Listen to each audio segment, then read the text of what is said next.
I always thought true silence was just the absence of noise. I was wrong. True silence has a physical weight to it.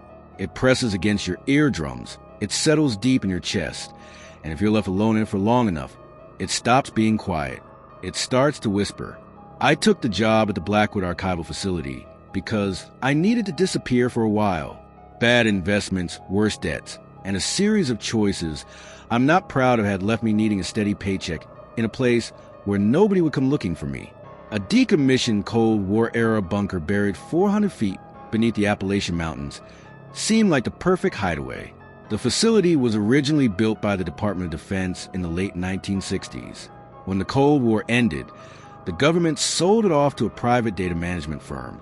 They used it to store physical hard drives, analog tape backups, and classified paper records for corporations that didn't trust the cloud.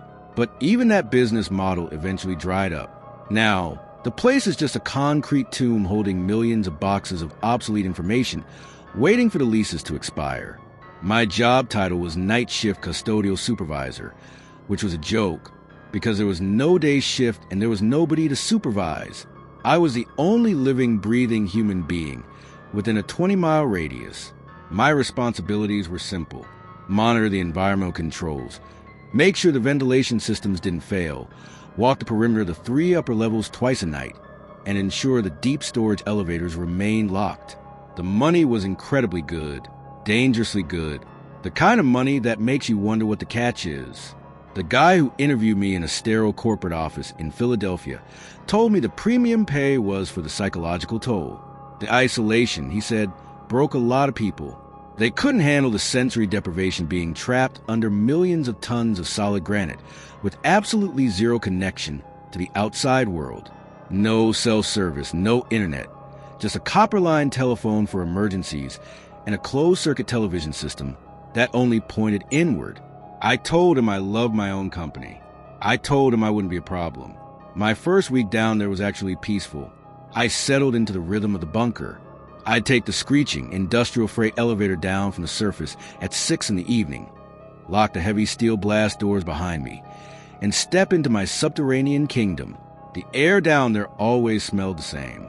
A mix of ozone from the aging fluorescent lights, dry recycled oxygen, and the faint, dusty scent of old paper. My control room was on level 1. It was a cramped, rectangular space dominated by a wall of 30 CRT monitors displaying black and white feeds from the security cameras scattered across the upper 3 levels. Levels 4, 5, and 6 were sealed. The corporate guy told me they had suffered catastrophic structural flooding back in the 90s and were permanently shut down. The power to those lower levels had been physically severed at the main breaker. The cameras down there were dead. The elevators were welded shut. I was told to completely ignore them. The predecessor who worked the ship before me had left a handwritten logbook on the control desk. Most of it was mundane. Maintenance codes, notes on which cameras flickered, reminders to kick the space heater if it started making a rattling sound. But on the last page, written in a hurried, messy scrawl that looked completely different from the neat handwriting in the rest of the book, were 3 rules. Rule 1, if you hear the pipes groaning, it's just a mountain settling. Ignore it. Rule 2, do not look directly into the camera in Sector 3B on Level 2 for more than 10 seconds. It plays tricks on your eyes. Rule 3, if the camera feed for Level 4 comes online, do not try to adjust the contrast. Do not try to enhance the image. Look away, turn off the monitor, and wait for the morning shift. I remember chuckling when I read that. I assumed it was just the previous guy hazing the new blood. Try to spook me before he left. Standard night shift prank. I tossed the logbook into a drawer and didn't think about it again. The routine became a comfortable blanket. I'd drink cheap coffee, read paperbacks, do my scheduled patrols through the endless rows of towering metal shelving units, and watch the static on the dead monitors. It was easy. The isolation didn't bother me. I felt safe. I felt untouchable. It started on night 14. It was roughly 2 in the morning. I was halfway through a stale sandwich, staring blankly at the wall of monitors, letting my eyes blur. The facility was quiet, just a low, steady hum of the massive air scrubbers pushing oxygen through the vents. Out of the corner of my eye, a sudden flash of light made me flinch. I blinked, sitting up straight, my eyes darting across the grid of screens. 30 monitors. 29 of them were displaying the usual empty, gray hallways and dusty storage racks of the upper levels. But monitor number 24, located in the bottom right corner of the array, was no longer dead static. Monitor 24 was labeled Level 4, Primary Threshold. The screen was flickering, struggling to hold a signal, rolling with thick bands of static. But beneath the static, an image was forming. It was heavily corrupted, drenched in the harsh green tint of cheap night vision, but it was unmistakably a room. My heart did a slow, heavy thump against my ribs. I set my sandwich down. Level 4 was supposed to be completely dead. No power, severed lines, flooded decades ago. But the camera was active, and what was showing didn't make any sense. I leaned closer to the glass, ignoring the third rule scribbled in the logbook. I didn't turn off the monitor. I couldn't. I was mesmerized. The room on the screen wasn't flooded. It wasn't full of rotting cardboard boxes or rusted metal shelves. It looked like a living room. A perfectly preserved mid-century living room, complete with floral-patterned sofa, a coffee table, and an old tube television set. It was utterly pristine, without a speck of dust or water damage. I rubbed my eyes, thinking the isolation was finally getting to me, creating hallucinations out of white noise. But when I opened my eyes, the image was still there, and it was getting clearer. I grabbed the control mouse, my hand trembling slightly, and hovered the cursor over the contrast settings for camera 24. I told myself it was just a crosswire, maybe a feed from an old training tape somehow bleeding into the closed circuit system, a glitch in the prehistoric wiring of the bunker. I just needed to adjust the contrast to prove it was an error. I clicked the slider and dragged it to the right. The static instantly cleared. The green tint vanished, replaced by stark, high-definition black and white. It was so clear it was like looking through a window. The living room was perfectly still. But on the coffee table, right in the center of the frame, there was an old rotary dial telephone. As I stared at it, the hammer between the two metal bells vibrated. The phone was ringing. I couldn't hear it, of course. The cameras didn't have audio feeds, but I could see it. The frantic, violent shaking of the bells, ringing out into an empty room buried 400 feet underground, in a sector that hadn't had electricity in 30 years. I don't know how long I sat there watching it ring. Minutes, maybe. The rational part of my brain was screaming at me to look away, to turn off the monitor like the logbook said. But a deeper, older part of my brain, the part driven by raw, morbid curiosity, kept my eyes glued to the glass. Then, the ringing stopped, the bells settled into stillness, and a shadow fell across the floral sofa. It was cast from somewhere off-screen, a long, stretched-out silhouette of a person standing just outside the camera's field of view. The shadow didn't move. It just lay there across the cushions, impossibly still. I felt a cold sweat break out across my forehead. I reached for the main console telephone to call the surface, to call the corporate emergency line. But my hand hovered over the receiver. What would I tell them? That I saw a shadow in a room that shouldn't exist? They'd think I was crazy. They'd fire me, send me back to the surface, back to the people looking for me. I couldn't afford to lose this job. I took a deep breath, trying to steady my racing pulse. I'm a logical person. There had to be a logical explanation. A squatter? Impossible. The blast doors were secure. A structural anomaly causing a bizarre reflection? Maybe. There was only one way to know for sure. I grabbed my heavy Maglite flashlight from the desk, hooked my master key ring to my belt, and stepped out of the control room. The hallway outside was bitterly cold. The concrete walls seemed to press inward as I walked toward the main stairwell. The silence of the bunker, which had felt so comforting just an hour ago, now felt oppressive, heavy with unspoken threats. I bypassed the elevator. It was too loud, too slow. I took the concrete stairs, my boots echoing sharply with every step. Down past level 2, down past level 3. I reached the landing for level 4. The air down here was different. It didn't smell like ozone and dry paper. It smelled damp, metallic, and ancient. It smelled like earth that had been disturbed and left to rot. The entrance to level 4 was blocked by a massive, industrial steel door, painted a faded, chipping yellow. Across the center of the door, someone had spray-painted the words "sealed," "structural compromise" in jagged black letters. A heavy padlock secured the latch. I stood in front of the yellow door, my flashlight beam cutting through the gloom. I pressed my ear against the cold steel. I expected to hear the faint sloshing of standing water, the dripping of condensation. Instead, I heard music. It was incredibly faint, muffled by inches of solid steel. But it was there, a slow, scratchy melody, playing over an old phonograph. It sounded like a jazz tune from the 1930s. The upbeat tempo was horribly distorted, warped and dragging, making the cheerful horns sound like they were wailing in pain. My mouth went completely dry. I looked down at the heavy brass padlock, holding the latch closed. It was covered in a thick layer of undisturbed dust and rust. It hadn't been opened in decades. My fingers went to my belt.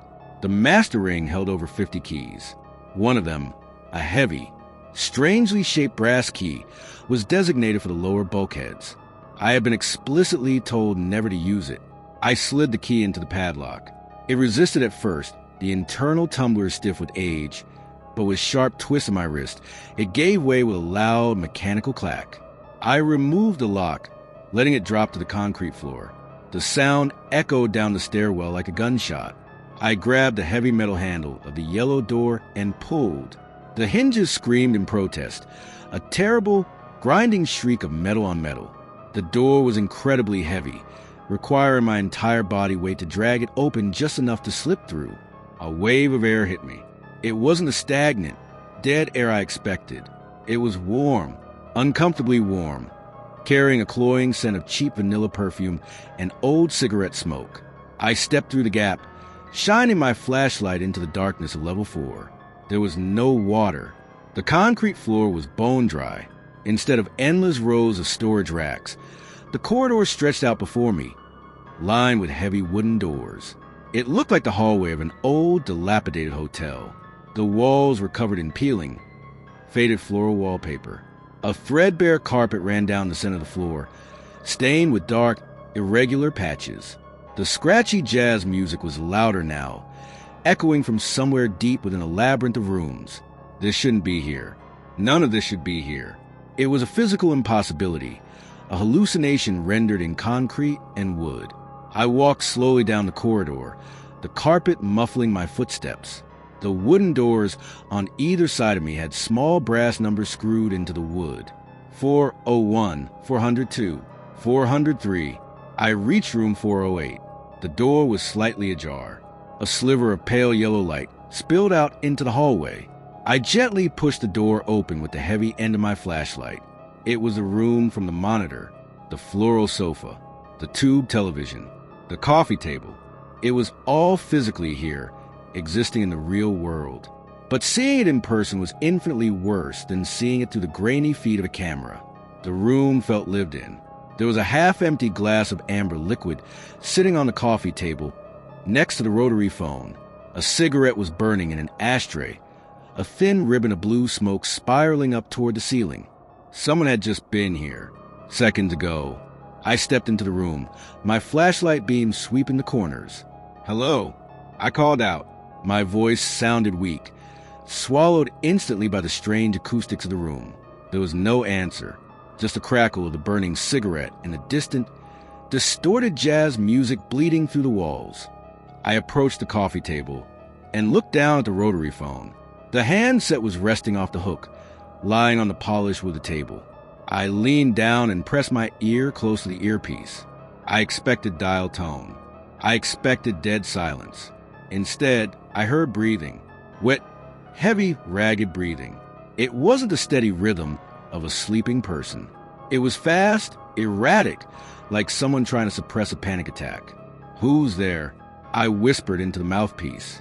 The breathing stopped instantly. Absolute, terrifying silence hung on the line. Then, a voice whispered back. A voice so perfectly imitating my own, matching my pitch, my cadence, my exact tone, that for a second I thought I was hearing an echo. "You left the door open." My own voice whispered to the receiver. I dropped the handset as if it had burned me. It clattered violently against a wooden table. I stumbled backward, tripping over the edge of the floral sofa, my flashlight swinging wildly, casting chaotic shadows across the walls. I had to get out. I had to get back to control room, lock the yellow door, and barricade myself in until morning. I scrambled to my feet and ran out of room 408, sprinting down the wallpapered corridor. The threadbare carpet caught the toes of my boots, but I didn't slow down. The distorted jazz music seemed to swell, growing louder, more frantic, turning into a chaotic cacophony of blaring horns and pounding drums.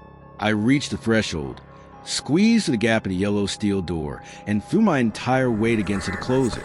The hinges shrieked again, fighting me, but adrenaline gave me strength. The heavy door slammed shut with a concussive boom that shook the concrete under my feet. I fumbled blindly for the padlock, scooped it off the floor, threaded it through the latch, and snapped it shut. I stood there on the landing of the stairwell, chest heaving, lungs burning, staring at the painted words sealed, structural compromise. I had locked it away. Whatever was down there, whatever was mimicking my voice, it was trapped behind inches of reinforced steel. I took a shaky breath, turned around, and began the long climb back up the stairs. My legs felt like lead by the time I reached level 1. I pushed to the fire door and jogged down the familiar, sterile hallway toward the control room. The familiar smell of ozone was a massive relief. I just wanted to lock the control room door, sit in my chair, and wait for the sun to rise, even if I couldn't see it. I stepped through the doorway of the control room. I stopped dead in my tracks. The room was exactly as I had left it. The wall of monitors was glowing, casting a pale, bluish light across the cramped space. My half-eaten sandwich was still on the desk, but something was horribly, fundamentally wrong. I looked at the monitors. Monitor 24, the feed for level 4, was back to dead static, but it was the other monitors that made my stomach drop into a bottomless pit of cold terror. All 29 of the other monitors. The ones showing the hallways of level 1, 2, and 3. The ones that had been displaying empty concrete corridors for 2 weeks. They weren't empty anymore. On every single screen, in every single hallway, standing perfectly still in the center of the frame, facing away from the camera, was a figure. Dozens of them. Tall, impossibly thin silhouettes, wearing what looked like dark, tailored suits. They were spread across the entire facility, occupying every sector I was supposed to patrol. I grabbed the edge of the desk, my knuckles turning white, unable to tear my eyes away from the screens.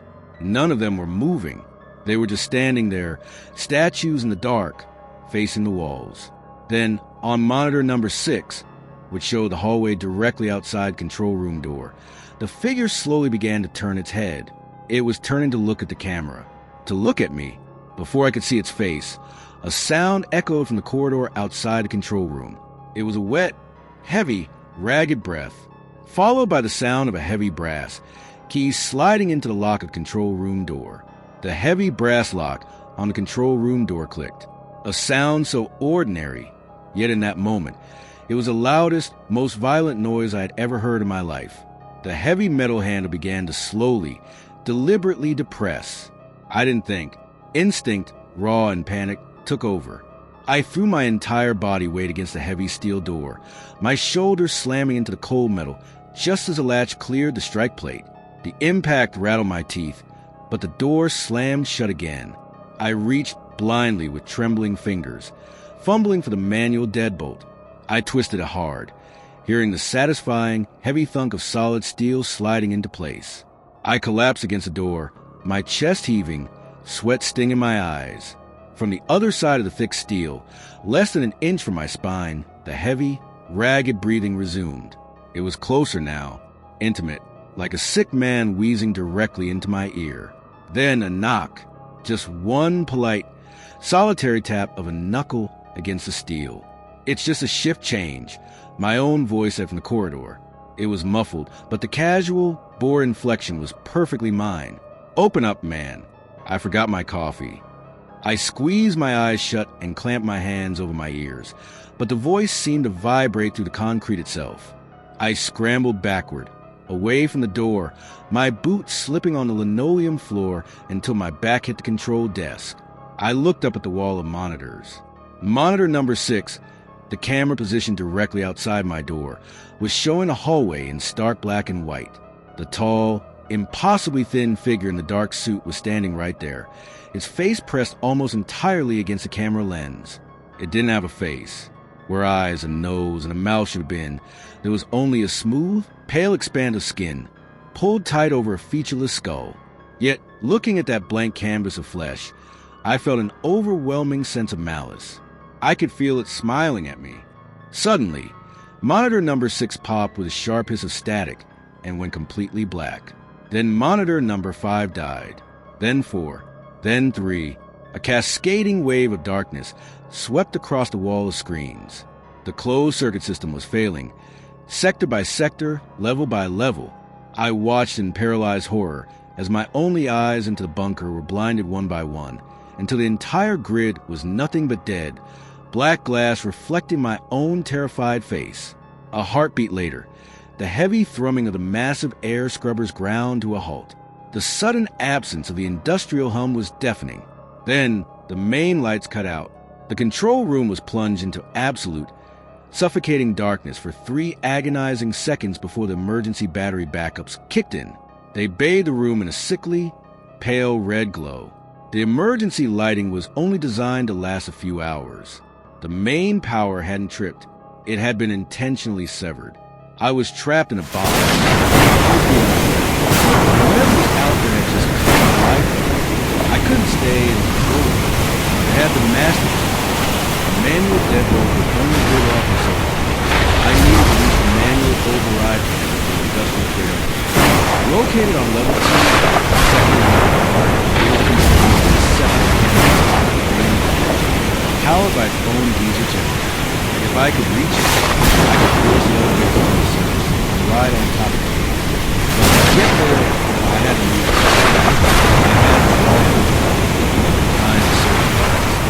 There was a heavy grate covering a narrow ventilation shaft that bypassed the main hallway and led out near the stairwell of Sector 2.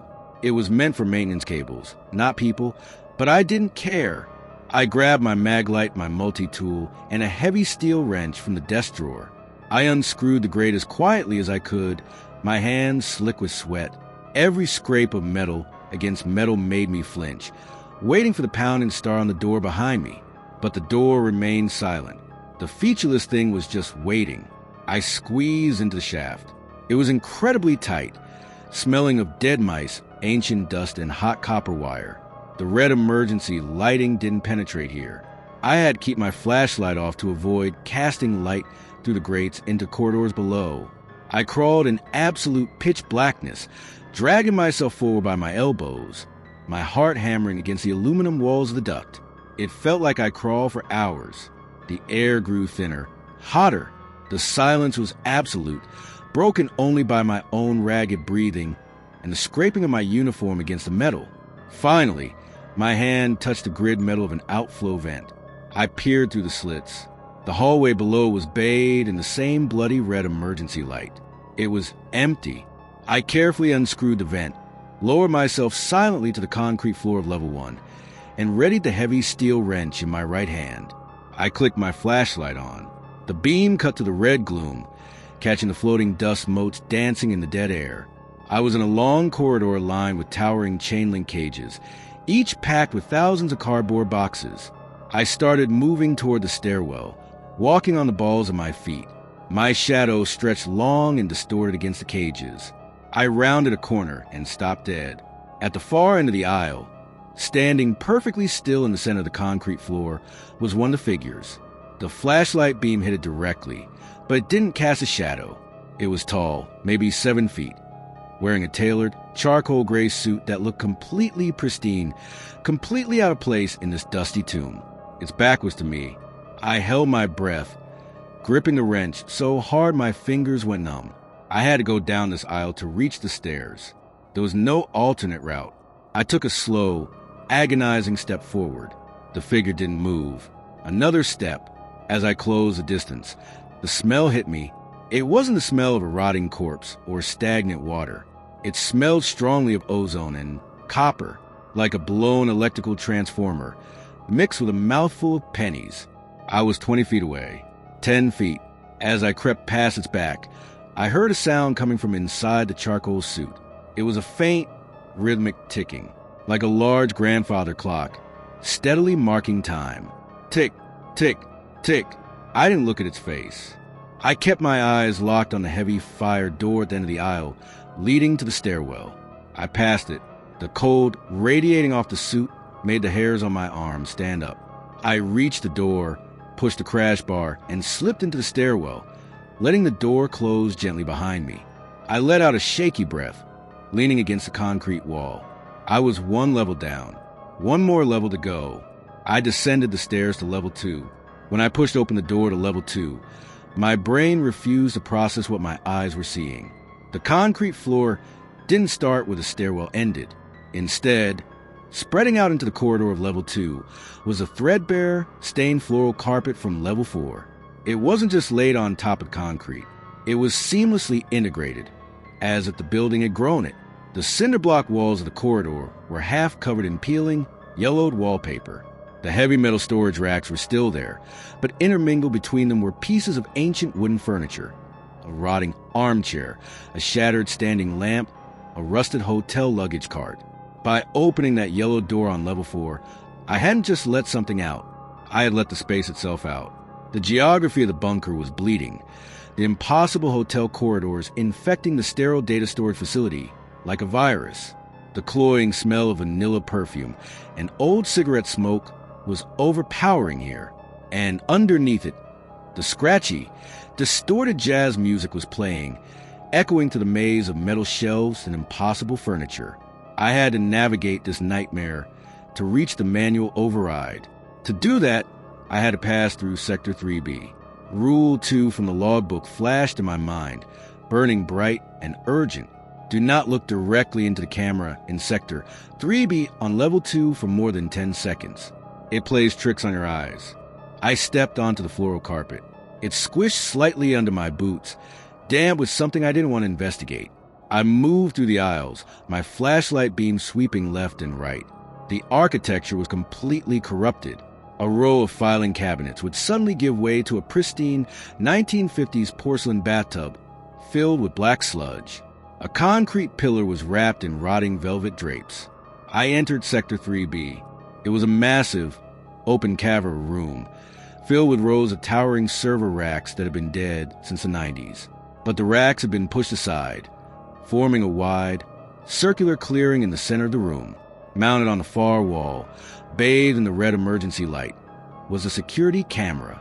Its small, red recording dial was glowing brightly. The system was supposed to be dead, but that camera was alive, and it was tracking me as I walked along the perimeter of the room.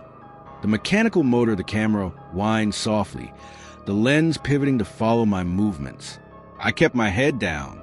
I stared at the stained carpet. Do not look at the camera.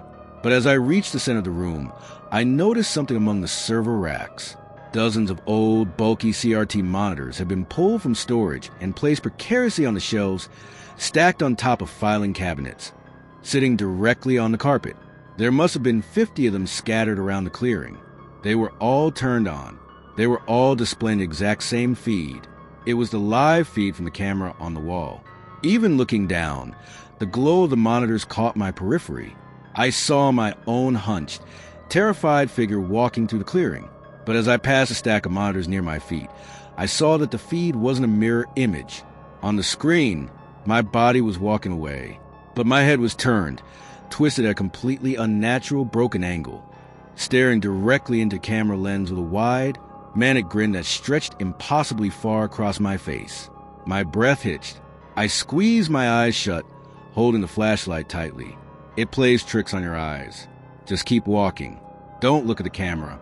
From the monitors all around me, a sound began to emit.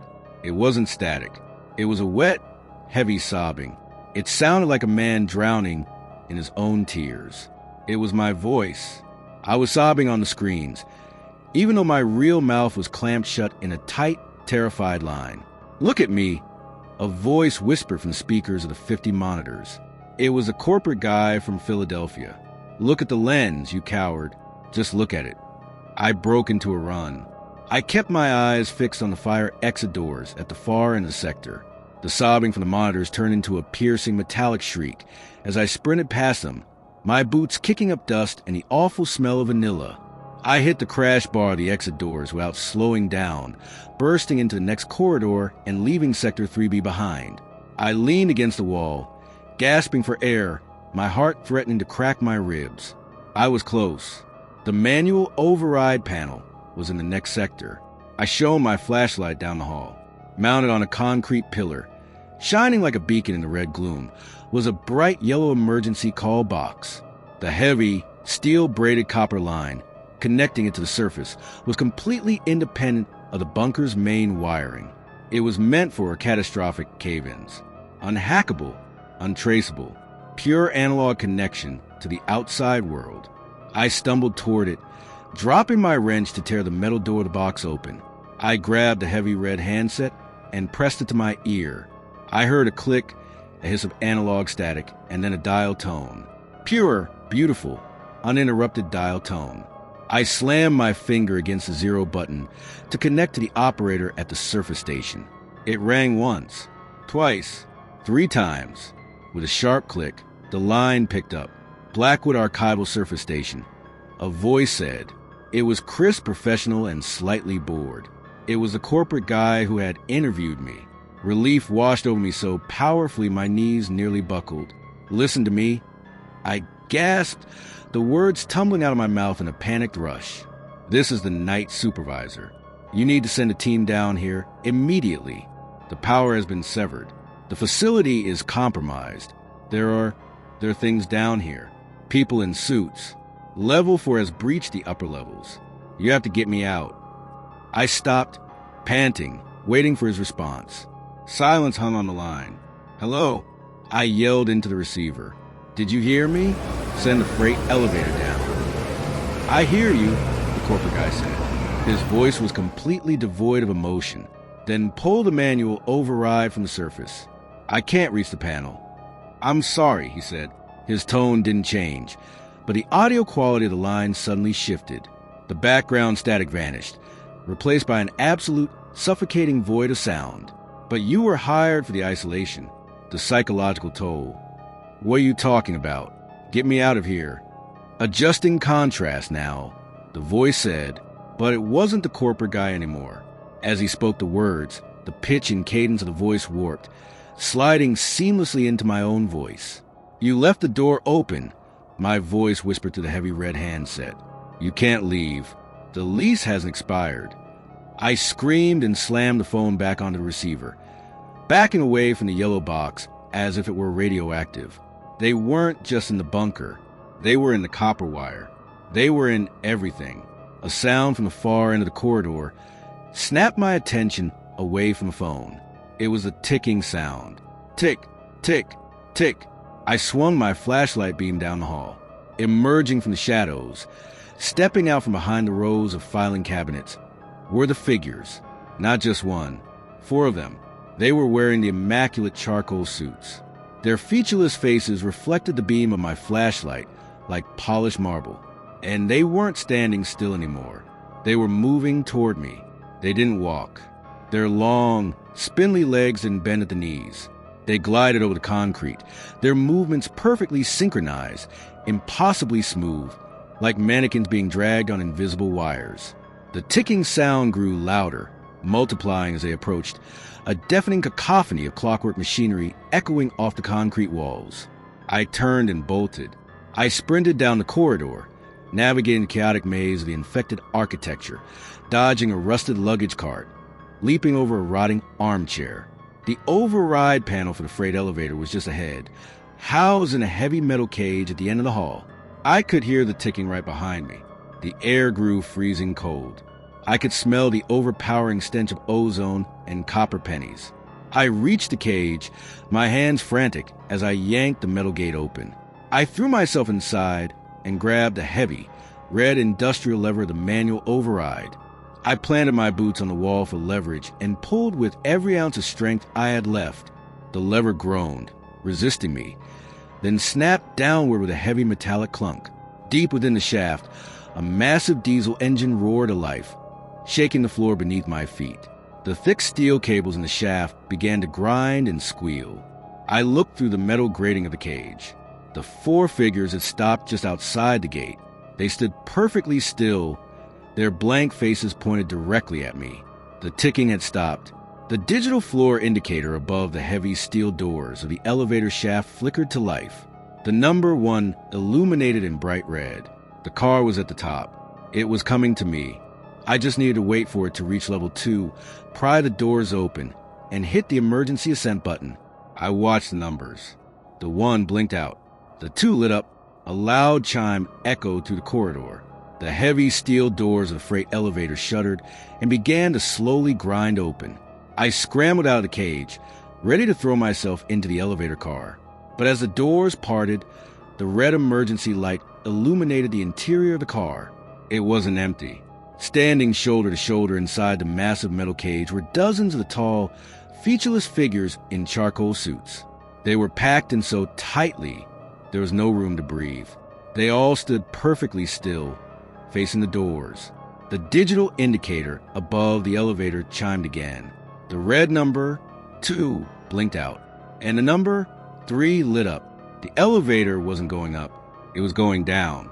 Before I could react, an impossibly long, pale arm shot out from the massive figures inside the car, its fingers wrapping around my throat with the crushing force of a steel vise. I was violently jerked forward, my boots leaving the concrete floor.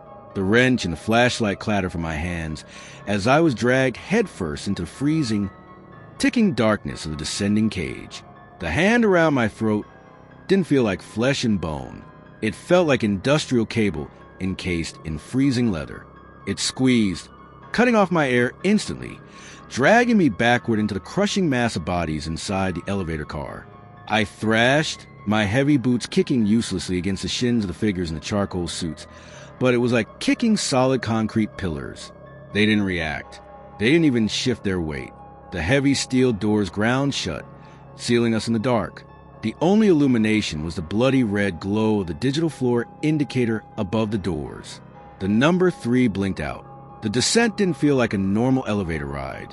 It was a violent, stomach-dropping plunge. The floor fell away beneath my feet, gravity pulling my organs into my throat. The wind roared down the concrete shaft outside, howling like a trapped animal. Inside the car, the silence of the entities was deafening, broken only by the synchronized ticking echoing from inside their suits. Tick, tick, tick, thousands of gears grinding in the dark, vibrating against my skin as I was pressed against their unyielding chests. The smell of ozone and pennies was so thick, I could taste it on the back of my tongue. I clawed at the arm holding my throat, my vision swimming with black spots. The red light of the indicator ticked down. Level 4, Level 5, Level 6, the deepest point of the bunker, the sector that the corporate blueprints claimed had been completely filled with concrete in 1998 to stabilize a collapsing fault line. The elevator didn't slow down. It hit the bottom of the shaft with a concussive, bone-shattering impact. The metal floor buckled upward. The overhead lights exploded in a shower of sparks, raining hot glass down on our shoulders. My knees gave out, and the hand around my throat finally released its grip. I collapsed onto the warped steel grating of the floor, gasping frantically for air, clutching my bruised neck. I waited for them to swarm me. I waited for the heavy boots to crush my ribs, for those pale, impossibly long hands to tear me apart in the dark. But they didn't move. The heavy steel doors of the elevator shrieked, the damaged motors fighting to pull them apart. They jammed halfway open, leaving a gap just wide enough for a person to slip through. Through the gap, there was no red emergency light. There was only a soft, flickering, golden illumination. I looked up from the floor. The figures in the suits had parted, forming a narrow aisle leading directly to the open doors. They were standing at attention, their featureless faces angled downward, watching me. They weren't going to kill me in the elevator. They had brought me here for a reason. They were inviting me out. I scrambled backward on my hands and knees, my back hitting the rear wall of the car. The ticking sound grew louder, more insistent, a sharp, rhythmic demand. Go, go, go. I forced myself up, my legs trembling so violently I could barely stand. I kept my back pressed against a metal wall, sliding sideways toward a gap in the doors. I didn't breathe as I squeezed between the last two entities. The cold radiating off them felt like an open freezer. I pushed myself through the jammed doors and tumbled out onto the floor of level 6. I hit the ground hard, throwing my hands over my head, expecting the floor to be cold, damp concrete. Instead, my palms slapped against polished hardwood. I slowly lowered my hands and looked around. The air here was warm, suffocatingly dry, and smelled intensely of old paper, dust, and that cloying vanilla perfume. I wasn't in a bunker anymore.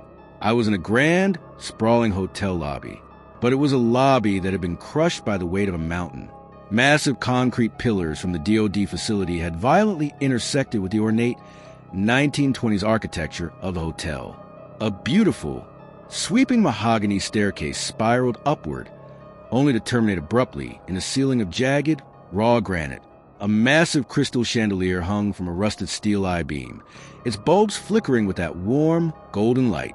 The walls were covered in deep red velvet wallpaper, but thick bundles of military-grade fiber optic cables had burst through the plaster, hanging like black veins across the room.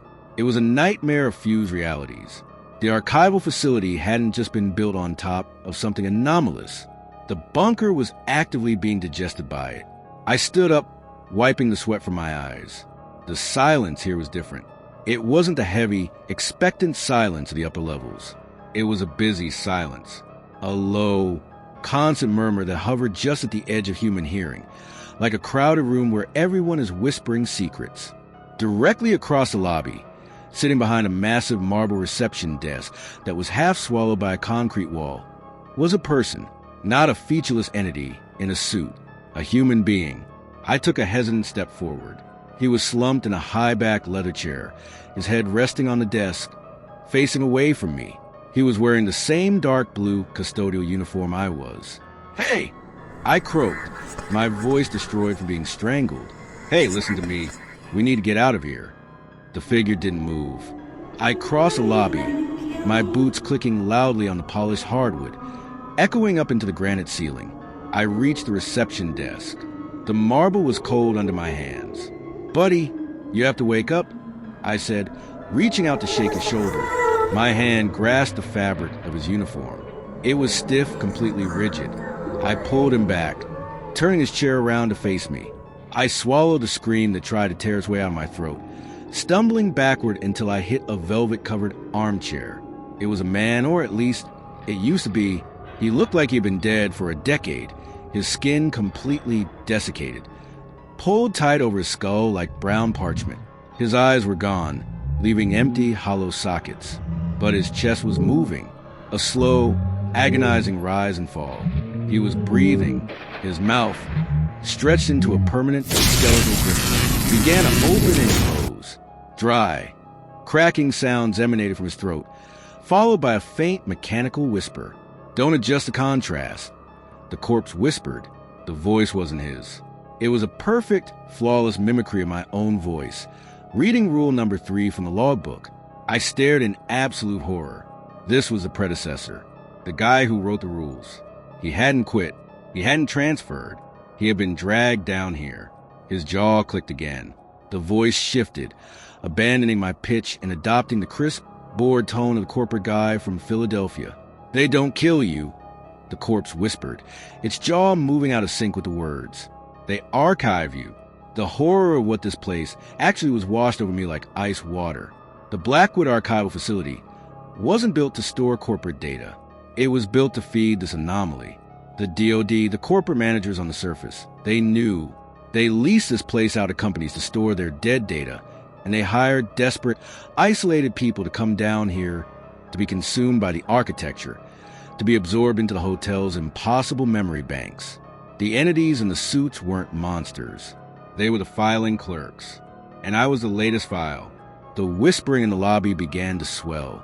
The low murmur of 100 unseen conversations grew louder, bouncing off the concrete and marble. I looked back at the elevator. The doors were still jammed open, but the red light of the indicator above them had shut off. I couldn't go back up. The stairwells on level 5 and 6 didn't exist anymore, eaten by the hotel's geometry.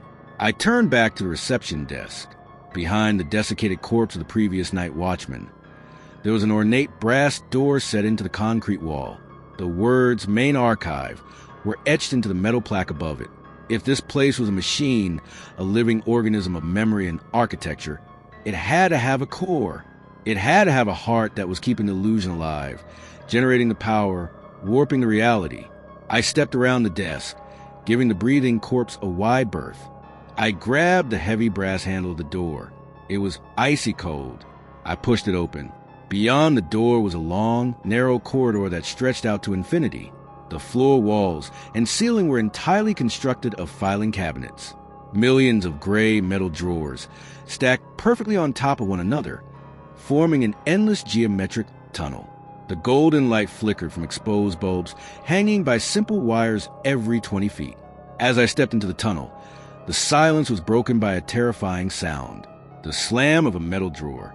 It echoed from somewhere deep in the tunnel, a sharp, concussive crack. Then another, and another. The filing cabinets were opening and closing violently, a wave of motion rippling down the walls toward me. The entities were in the walls. They were sorting the data. I didn't run. Running had never worked. My father's rules, no, the previous guy's rules, the survival instincts of a trapped animal, kicked in. The only way out was straight through the belly of the beast. I began to walk down the endless tunnel of metal drawers. With every step I took, the drawers around me shivered and rattled. The whispers grew deafening now, overlapping voices of thousands of people. I heard conversations from my childhood. I heard the corporate guys interview questions. I heard my mother crying over the phone. They were extracting my memories in real time, pulling them from my head, and filing them away into the endless gray cabinets. You promised you'd visit. A drawer to my left whispered in my mother's voice, "Your credit score is insufficient." A drawer near the ceiling stated in a cold, automated tone, "Hey, please let me in." A drawer by my ankle pleaded. I clamped my hands over my ears, squeezing my eyes half shut, and kept walking. My head pounded. The pressure in my skull felt like it was going to crack my forehead open. They were draining me. I could feel my sense of self fraying at the edges, my own history becoming foggy, replaced by the overwhelming, collective memory of the hotel. Up ahead, the tunnel opened up into a massive, circular chamber. I staggered out of the corridor cabinets and fell to my knees, gasping for air. The whispering stopped instantly, replaced by a deep, resonant humming that vibrated in my chest cavity. I forced my eyes open. I was in the center of the anomaly. The room was vast, a perfect sphere carved out of the mountain's granite. But the walls weren't stone. They were made entirely of millions of miles of glossy paper, spun together in massive organic fluid, pulsing with faint, internal bioluminescence. In the very center, suspended in the air by thick cables of magnetic, was a soul. It was a machine of ancient, monolithic, bristling with glass vacuum tubes and spinning wheel to wheel. The original heart was cold wood, but the machine the metal case was peeled back from the dead skin, revealing an interior built of wires but of pulsing, dark gray flesh. It was a biomechanical heart, beating slowly, pumping the anomalous energy through the fiber optic cables and into the walls of the bunker. Standing in a perfect circle around the suspended heart were 12 of the featureless entities. They weren't wearing the charcoal suits. They were entirely naked, their pale, smooth skin reflecting the bioluminescence of the tape. They had no gender, no defining characteristics, just impossibly tall, elongated bodies. They were all connected to the machine by thick, umbilical cords of magnetic tape that plunged directly into the backs of their featureless skulls. They were the processors, the hardware. As I pushed myself to my feet, all 12 of the entities slowly turned their heads toward me. They didn't have mouths, but a voice boomed from the air itself, echoing from the spinning reels of the fleshy mainframe. It was a synthesis of every voice I'd ever heard, thousands of overlapping tones speaking in perfect, horrifying unison. "Your data is corrupted," the voice boomed. Prepare for formatting. The 12 entities detached the tape from their skulls. The cables snapped back into the machine like whips. The entities turned completely, their long, spindly limbs unfolding as they stepped toward me. I patted my empty belt. I had dropped the wrench on level 2. I had lost the flashlight in the elevator. I had absolutely nothing. I backed up against the wall of the tunnel, the cold metal filing cabinets pressing against my spine. I looked at the biomechanical heart. The vacuum tubes were glowing a bright, angry orange. Above the mainframe, bolted to a piece of original concrete that hadn't been consumed by the tape, was a heavy, industrial breaker box, the main power feed for the DoD machine. Thick, high-voltage copper cables ran from the box directly into the fleshy mass of the computer. If I could pull that breaker, if I could sever the power to the original machine, it might kill the heart. It might stop the hotel. But between me and the breaker box were 12 of the filing clerks, advancing with terrifying speed, their pale arms reaching out to drag me into the tape. I took a deep breath, the smell of copper burned in my lungs, and lunged forward into the circle. I didn't run away from them. I ran directly into them. It was the only play I had.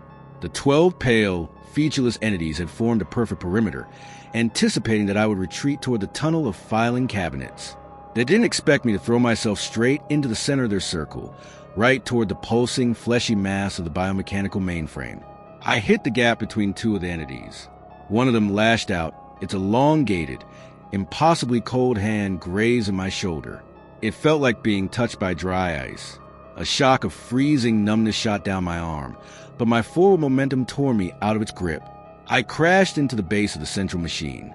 Up close, the smell was atrocious. A sickening mixture of burning ozone, hot copper, and the sweet, decaying stench of a morgue.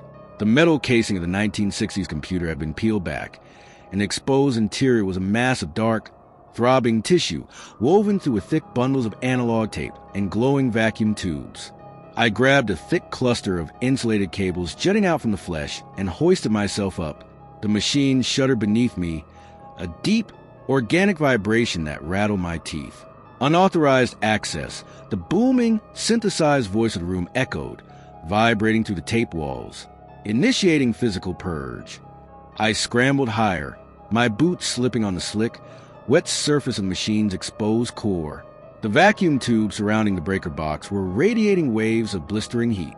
My forearm brushed against one of the glass cylinders, and the skin instantly sizzled. I gritted my teeth against the pain, pulling myself up until I was face to face with the heavy, industrial breaker box bolted to the concrete ceiling. Below me, the 12 entities began to climb. They moved like spiders, their long limbs finding purchase on the smooth metal and pulsing flesh of the machine, surging upward in a frantic, terrifying wave of pale skin. I reached out with my good arm and grabbed the heavy iron lever of the main breaker. It was locked in place, rusted from decades of disuse, thick with dust and grime. The first entity reached my boots. Its freezing fingers wrapped around my ankle, pulling downward with the force of hydraulic press. I screamed, planted my other foot squarely into its featureless face, kicking down with everything I had. The entity didn't flinch, but its grip slipped just enough. I wrapped both hands around the iron lever, ignoring the searing pain in my burned arm, and threw my entire body weight backward. For a second, nothing happened. The lever held fast. The entity grabbed my leg again, a second one cresting the top of the machine, reaching for my throat. With a sickening crack of breaking rust, the heavy iron lever snapped downward. The sound that followed was an alarm. It was a scream, an ear-splitting, agonizing shriek of tearing metal and dying tissue. The moment the breaker disengaged, a massive arc of blue electricity exploded from the box, showering the room in blinding sparks. The golden bioluminescence of the magnetic tape walls strobed violently, flashing between blinding white and pitch black. The entity holding my ankle convulsed. The umbilical cords of tape that had been disconnected from their skulls suddenly whipped out from the machine, lashing like angry snakes. They pierced the pale flesh of the entities, violently yanking them backward. The 12 featureless figures were dragged into the pulsing mass of the core, absorbed directly into the dying tissue of the mainframe. The machine beneath me began to violently buckle and heave. The vacuum tube shattered simultaneously, in a cascade of exploding glass. I let go of the lever and pushed myself backward, falling through the air. I hit the floor hard, rolling to avoid the rain of sparks and shattered glass raining down from the dying core. The humming stopped. The whispering stopped. For a single beautiful second, there was silence. Real, actual silence. Then, the mountain began to scream. The anomaly wasn't just dying. It was collapsing in on itself.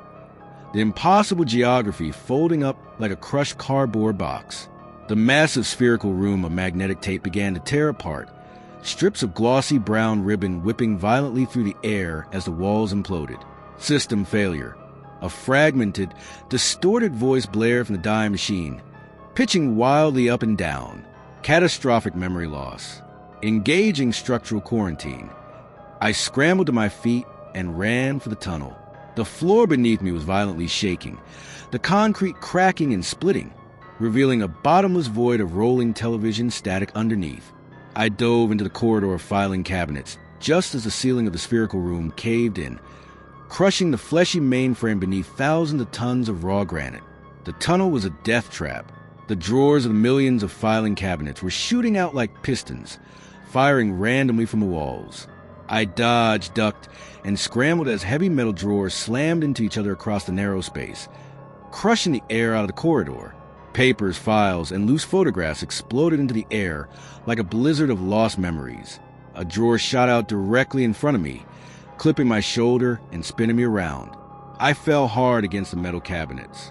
The floor of the tunnel began to tilt, the geometry of the bunker violently reorienting itself. Gravity shifted, pulling me sideways. I grabbed the handle of an open drawer to stop myself from falling into the wall. The tunnel was turning vertical. The corridor was becoming an elevator shaft. I had to climb. I pulled myself up, stepping onto the face of a closed cabinet, grabbing the handle of another drawer above me. It was like climbing an unstable, shaking rock wall made of office furniture. The files raining down around me weren't just paper anymore. I saw flashes of moving images on them as they fell. A birthday party from the 90s, a violent car crash, a man screaming in a sterile white room. The memories were bleeding out into reality as the system tore itself apart. I climbed until my lungs burned and my fingers bled. The heat was unbearable, a dry, suffocating heat like the inside of an oven. Above me, the tunnel of cabinets ended abruptly in a ragged tear of velvet wallpaper and splintered wood. I reached the top, grabbing the jagged edge of the floorboards, and hauled myself out of the tunnel. I collapsed onto the floor, gasping for air, clutching my ribs. I was back in the 1920s hotel lobby of Level 6, but the room was completely unrecognizable. Gravity here was fractured. The massive crystal chandelier wasn't hanging from the ceiling. It was jutting horizontally out of the wall. The grand mahogany staircase was twisted like a spiral of DNA, leading nowhere. The floor was pitched at a 30-degree angle, forcing me to crawl to keep from sliding back into the tunnel of cabinets. The golden light was gone, replaced by the harsh, strobing red of the bunker's emergency backup system. Containment breach on Level 6. The voice of the corporate guy from Philadelphia echoed through the lobby. It didn't sound synthesized anymore. It sounded panicked. Initiate temporal lockdown. Do not let the asset reach the surface. I dragged myself up the tilted floor, using the heavy brass luggage carts bolted to the ground as handholds. I had to find a way up. The elevator was a crushed metal tomb at the bottom of the shaft. The main stairs were gone. I reached the far wall of the lobby, where a pair of heavy wooden doors marked service quarters stood slightly ajar. I pushed through them. Instead of a hallway, I stepped into a pristine white, brightly lit corridor. The walls, ceiling, and floor were completely seamless, made of a blindingly white, sterile material that felt like polished bone. There were no doors, no vents, just a long, curving tunnel leading upward. It was the only way forward. I started to run. The silence in the white tunnel was absolute, broken only by the squeak of my rubber-soled boots. But the faster I ran, the more the corridor seemed to stretch, elongating like a rubber band. My reflection began to appear in the polished white walls, but it wasn't tracking my movements. The reflections were delayed. I would lift my arm, and the reflection would lift its arm a full 2 seconds later. I looked away, keeping my eyes locked straight ahead. Then the reflections began to speak. "You can't afford the rent, man," my reflection to the left said, sounding exhausted. "They're going to take the car." It was my own memory, a conversation from 3 years ago. "I can fix it," my reflection to the right argued.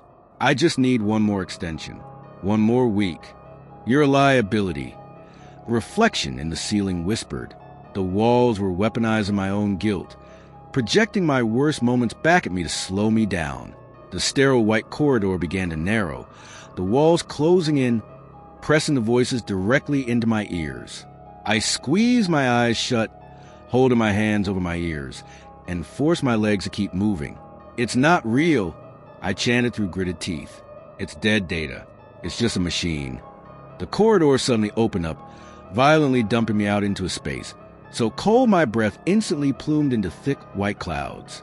I stumbled and fell onto a freezing concrete floor. I opened my eyes. The sterile white walls were gone. I was in Sector 3B on Level 2, the cavernous server room. The dozens of bulky CRT monitors were still scattered across the room, stacked on filing cabinets and rusted hotel furniture. But they weren't showing a live feed of the room anymore. Every single monitor was displaying a countdown timer in bright, jagged red numbers. The timers were ticking down from 3 minutes, 2:59, 2:58, 2:57. I didn't know what was going to happen when they reached 0, but I knew I didn't want to be in the bunker when they did. I scrambled to my feet, my muscles screaming in protest. I ran across the room, dodging the stacks of monitors, heading for the heavy steel fire doors at the far end of the sector. The yellow emergency call box was just down the hall from those doors. The stairwell to Level 1 was right next to it. I hit the crash bar on the fire doors and burst into the hallway. The corridor was bathed in the red emergency light. I sprinted past the yellow call box, my eyes locked on the heavy metal door of the main stairwell. I reached the door, grabbed the handle, and threw it open, ready to climb the final flight of stairs to control room and the surface blast doors. I stopped dead. There were no stairs. Behind the stairwell door was just a solid, flat wall of poured concrete. The passage had been completely erased. "Quarantine lockdown successful," the corporate voice echoed from a hidden speaker in the ceiling. I slammed my fist against the concrete wall, screaming in pure, unadulterated frustration. The sound echoed uselessly down the empty hallway. They had sealed the geometry. They were keeping me trapped on Level 2 until the timers hit 0. I turned back to the corridor. The red light flickered. At the far end of the hallway, standing perfectly still, blocking my path back toward the other sectors, was a figure. It wasn't one of the featureless entities in a charcoal suit. It was wearing my dark blue custodial uniform. It was holding a heavy maglite flashlight. It was me, a perfect, flawless physical duplicate of myself, standing 40 feet away, bathed in the bloody red light. The duplicate slowly raised its head.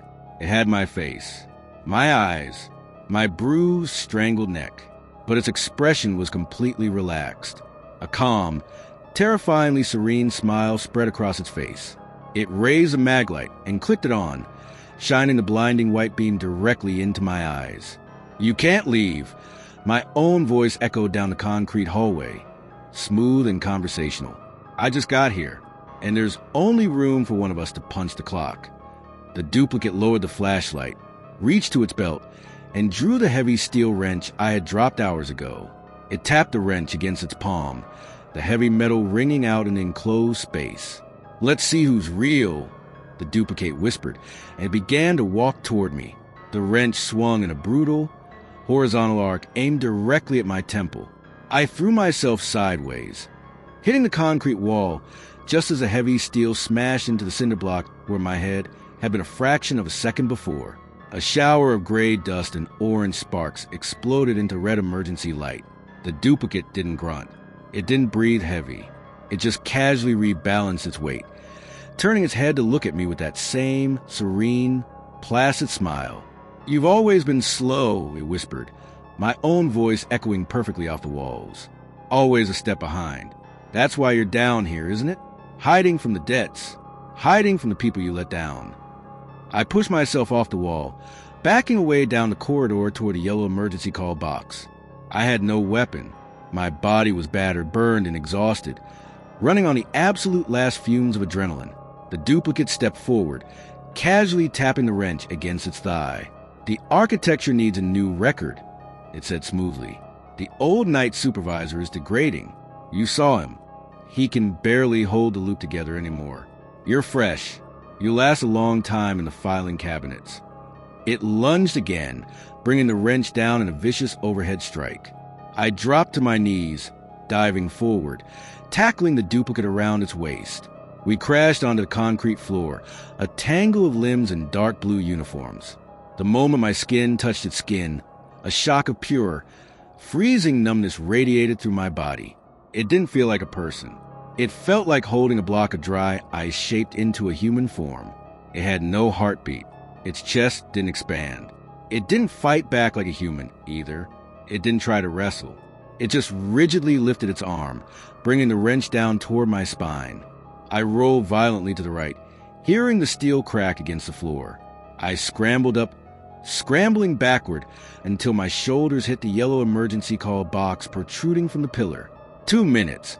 The corporate voice echoed from the hidden speakers above. Sector purge imminent. The duplicate stood up, slowly dusting off its uniform. It looked completely unbothered. I reached behind me, my fingers blindly finding the shattered metal door of the call box.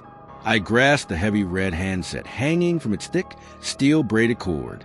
It was industrial grade, designed to survive a cave-in. As the duplicate raised a wrench and stepped into striking distance, I ripped the handset forward with everything I had. The heavy plastic receiver smashed squarely into the center of the duplicate's face. There was no crunch of bone, no spray of blood. Instead, the impact produced a sound like shattering a thick pane of safety glass. The duplicate stumbled backward, dropping the wrench. Its face, my face, had literally cracked. Deep, jagged black fissures spiderwebbed across its cheeks and forehead, revealing absolutely nothing underneath, just a hollow, pulsing void of television static. It reached up, its fingers tracing the cracks, the serene smile finally dropping into a look of cold, mechanical confusion. I didn't wait for it to recover. I dropped the handset, turned, and bolted down the corridor. I had to get to the freight elevator shaft in Sector 1A. The car had crashed down to level 6, which meant the shaft above it was a straight, open drop 400 feet down. But more importantly, it was a straight climb up to the surface. Thick, grease-covered steel cables connected the winches on the surface to the crushed car at the bottom. It was suicide to try and climb them, but staying on level 2 was a guaranteed execution. I sprinted through the maze of infected architecture. The red light flickered. The monitors scattered around the rooms, ticking down. 1:15, 1:14. The smell of vanilla and ozone was so thick, I could barely drag oxygen into my lungs. The ground beneath me felt unstable, the concrete occasionally softening into threadbare hotel carpet before hardening back to stone. The bunker was struggling to maintain the quarantine. I burst into Sector 1A. The heavy metal cage surrounding the manual override panel was exactly where I had left it. The heavy steel doors of the elevator shaft were shut, sealed when the car had plummeted. I grabbed the metal grating of the doors, wedging my fingers into the center crack. Behind me, the sound of boots echoing on the concrete grew louder. The duplicate was coming. It wasn't running. It was walking with long, terrifyingly purposeful strides. "You can't climb out of the archive." My fractured voice echoed from the shadows. It sounded distorted now, skipping and glitching like a scratched CD. The lease is binding. I planted my boots against the wall on either side of the doors, gripped the edges of the steel, and pulled with a guttural scream. The muscles in my back tore, my shoulders popping in their sockets, but the damaged mechanisms of the door groaned and gave way. The door slid apart, revealing the pitch-black abyss of the shaft. A rush of freezing, foul-smelling air blew up from the darkness below. I peered over the edge. The digital indicator above me read level 2, but the drop was endless, hanging directly in the center of the shaft, thick as my wrist, were the 4 primary steel cables, slick with black industrial grease. 60 seconds. The overhead speakers announced. I heard the scrape of the steel wrench dragging against the concrete floor just outside the sector. I didn't look back. I leapt over the threshold into the empty shaft, throwing my arms and legs around the thickest of the steel cables. The momentum dragged me down. I slid 15 feet in a split second, the heavy braided steel tearing through my uniform, shredding the skin on my forearms and inner thighs. I clamped down with every ounce of strength I possessed, my boots wrapping around the cable, my hands locking in a death grip. I stopped sliding, dangling over the crushing void of level 6. I looked up. The open doors of level 2 glowed with the red emergency light. Suddenly, the fractured face of the duplicate leaned out over the edge, looking down at me. The cracks in its skin were glowing with that same sickly red light. It didn't look angry. It just looked disappointed. It raised a heavy steel wrench and reached out, pressing the metal against the taut steel cable I was clinging to. It was going to beat the cable against the edge of the concrete floor until the friction severed it. 30 seconds, the voice echoed, vibrating down the shaft. I started to climb. It wasn't a coordinated movement. It was a desperate, ugly thrashing of a dying insect. Hand over hand, boot over boot. The grease coated my skin, making every grip a near-fatal slip. My biceps screamed, lactic acid burning through my veins like battery acid. Clang. The duplicate struck the cable with the wrench. The vibration shot down the steel, shaking me violently, nearly breaking my grip. Clang. Another strike. The cable frayed slightly against the concrete lip above. 20 seconds. I pulled myself up 10 feet, 20 feet. I was approaching the doors of level 1. The red light from the open floor was casting long, warped shadows up the shaft. Clang. The vibration was stronger now. I looked down. The duplicate wasn't just hitting the cable anymore. It had stepped off a ledge. It was sliding down the cable toward me, dropping with terrifying speed, its hands wrapped around the steel, its face a cracked, glowing mass of static. It was coming to drag me down before the timer hit 0. 10 seconds. I hauled myself up until I was level with the closed doors of level 1. I couldn't open them from the inside of the shaft without a pry bar. I had to keep going. I had to reach the surface maintenance hatch. 9. 8. I felt a sudden, freezing weight hit my right ankle. The duplicate had reached me. Its hand clamped around my boot like a vice. The sheer weight of it immediately dragged me down an inch, the grease cable sliding painfully through my blistered hands. 7. 6.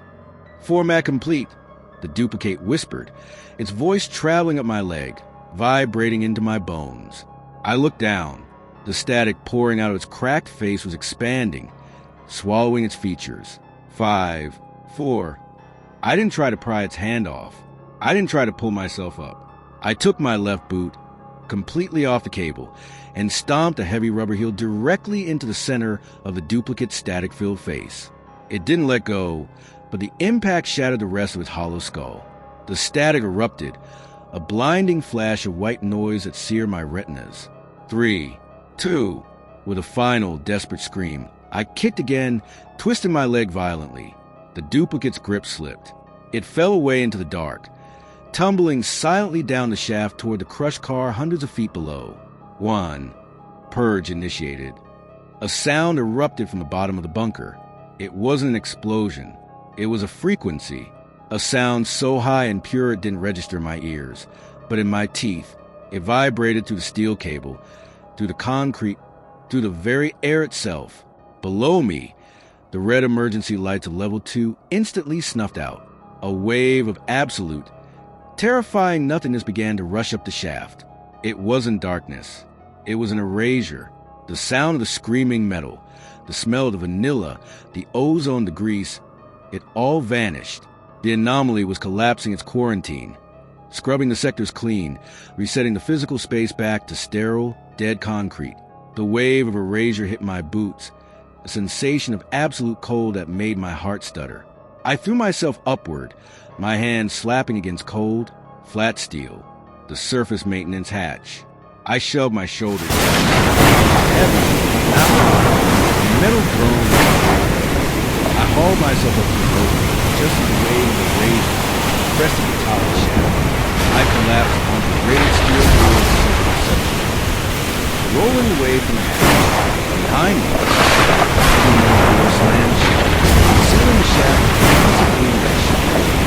Then silence, and after whispering, heavy silence, just mundane, quiet hum. I lay there on my back, staring at the acoustic ceiling, gasping air that tasted like pine needles and morning dew. The fluorescent lights flickered softly. Through the small window of the reception office, I could see the sky. It was pale blue. The sun was just starting to crest over the Appalachian Mountains, casting long, golden shadows across the trees. I was out. I was alive. I pushed myself up against the wall, looking down at my hands. They were covered in black grease, blood, and shredded skin. My uniform was torn to rags. But as I sat there in the quiet morning light, a terrifying realization settled into the pit of my stomach. I remembered climbing the cable. I remembered kicking the duplicate. I remembered the heavy brass lock on the yellow door. But when I tried to remember the name of the street I grew up on, it was gone. When I tried to picture my mother's face, there was only a blur of static. I reached into my pocket, my trembling fingers brushing against a piece of paper. I pulled it out. It was a torn page from the logbook I had read on my first night, but it wasn't the predecessor's messy scrawl anymore. It was my handwriting. Rule 1, the page read, "If you hear the pipes groaning, it's just a mountain settling. Ignore it." I dropped the paper. The bunker hadn't failed to archive me.